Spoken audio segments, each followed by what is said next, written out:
दोस्तों, कल 15 फरवरी 2025 करीब शाम के 7 बजे होंगे और 7 बजने के आसपास का ही समय हुआ होगा और नई दिल्ली रेलवे स्टेशन पर अचानक से भीड़ बढ़ना चालू होती है।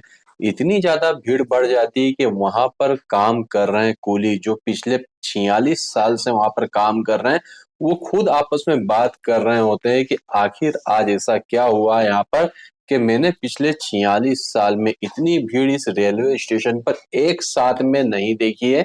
ऐसा आखिर हो क्या रहा है?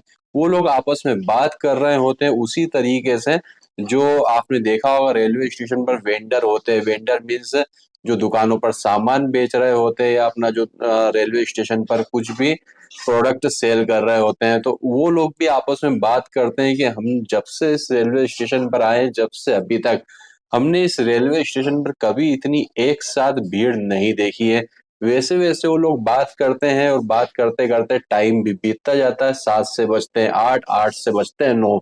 आखिर रेलवे स्टेशन पर इतनी भीड़ क्यों इकट्ठा हो रही थी और नई दिल्ली रेलवे स्टेशन पर जो भगदड़ कल 15 फरवरी 2025 को मची, उसका मुख्य कारण क्या था, वही मैं आपको आज के इस वीडियो में बताने वाला हूँ कि क्या इसे रोका जा सकता था। नमस्कार, आदाब, सत श्री अकाल। मेरा नाम है जयेश और आज की जो सच्ची घटना है ये है नई दिल्ली रेलवे स्टेशन की, जो कि घटी थी कल 15 फरवरी 2025 को। टाइम था रात में 9:26 पर।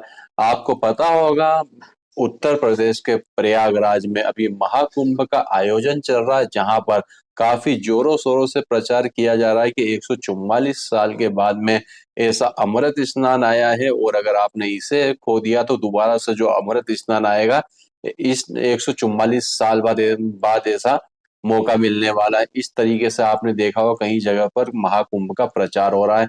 तो कल जो नई दिल्ली रेलवे स्टेशन पर भीड़ बढ़ती जा रही थी, तो रेलवे जब इतना बड़ा आयोजन किया गया है तो जाहिर सी बात है कि उसके लिए स्पेशल ट्रेनें भी चलाई गई है प्रयागराज के लिए।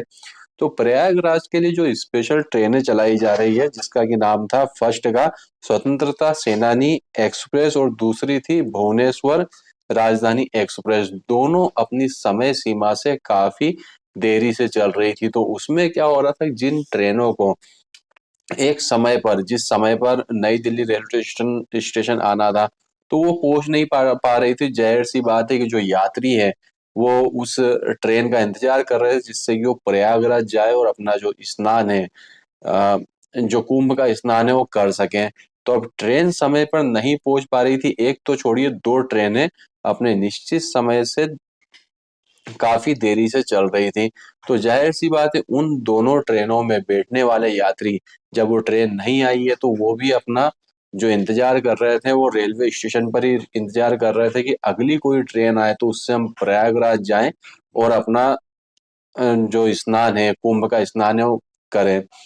तो इसी बीच में क्या होता है कि एक और जो ट्रेन होती है इसका की नाम है प्रयागराज एक्सप्रेस, इसकी आने की घोषणा होती है। कौन से प्लेटफॉर्म पर आने की घोषणा होती है? 14 नंबर पर। मगर 14 नंबर पर ये जो ट्रेन आती है तो जाहिर सी बात है कि लोग 14 नंबर प्लेटफॉर्म पर ही उसका इंतजार कर रहे होंगे। अब 14 नंबर जो प्लेटफॉर्म है उस पर यात्रियों की भीड़ बढ़ती जा रही थी और बढ़ते बढ़ते वो भीड़ इतनी हो गई थी कि लोगों का वहां पर सांस लेना भी मुश्किल हो रहा था। भगदड़ से पहले ही ऐसी खबर आ रही थी कि 2 से 3 लोगों की जो जिसे बोलते हैं जी घबराने के कारण वो बेहोश भी हो रहे थे। तो इतनी ज्यादा वहां पर खचाखच भीड़ हो गई थी। इवन जो चश्मदीद हैं, जो वहां पर कूली का काम कर रहे हैं, वो खुद बताते हैं कि 46 साल मुझे इस रेलवे स्टेशन पर कूली का काम करते हुए हो गए।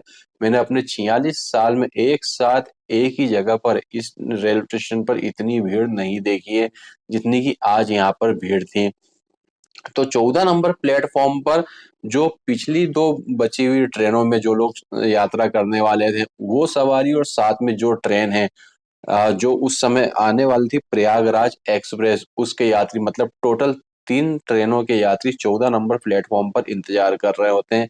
इसी बीच में क्या होता है कि रेलवे में एक अनाउंसमेंट होता है कि 14 नंबर प्लेटफॉर्म पर आने वाली जो गाड़ी है वो प्लेटफॉर्म नंबर 16 पर आएगी। तो जाहिर सी बात है जितने भी रेलवे के यात्री होते हैं वो सभी लोग ये चाहते हैं कि हम पहले ट्रेन तक पहुंच जाए, जिससे कि हमें बैठने के लिए अच्छी जगह मिल जाए, क्योंकि अगर अभी बैठने की जगह नहीं मिली तो प्रयागराज तक हमें यहाँ पर से खड़े होकर ही जाना पड़ेगा, क्योंकि प्रयागराज की ट्रेनों में इतनी ज्यादा भीड़ है कि अगर आपको जो आपकी डेस्टिनेशन है अगर वहां पर आपको सीट नहीं मिली जहां पर ट्रेन खाली है, तो फिर आपको पूरा रास्ता जो है खड़े होकर ही जाना पड़ेगा। तो यात्रियों में होड़ मच गई 16 नंबर प्लेटफॉर्म तक जाने के लिए। कुछ तो जो रेलवे के ब्रिज होते हैं, आपने देखा होगा ट्रेन के इस एक प्लेटफॉर्म से दूसरे प्लेटफॉर्म तक जाने के लिए रेलवे के ब्रिज होते हैं, कुछ तो उस रेलवे के ब्रिज से गए और कुछ पटरियां लांग के भी चले गए। तो उसमें क्या हुआ कि जब वो एक साथ में इतनी भीड़ एक साथ में ब्रिज पर चढ़ी, तो कुछ लोगों के पैर वहां पर फिसले और वो नीचे की तरफ गिरना चालू हुए, और जब नीचे की तरफ गिरना चालू हुए तो लोगों में मची अफरा तफरी, और अफरा तफरी में भगदड़ में करीब अभी तक जो आंकड़े सामने आए हैं 18 लोगों की मौत हुई है, जिसमें कि 10 महिलाएं थी, 3 बच्चे थे और 2 पुरुष बताए जा रहे हैं।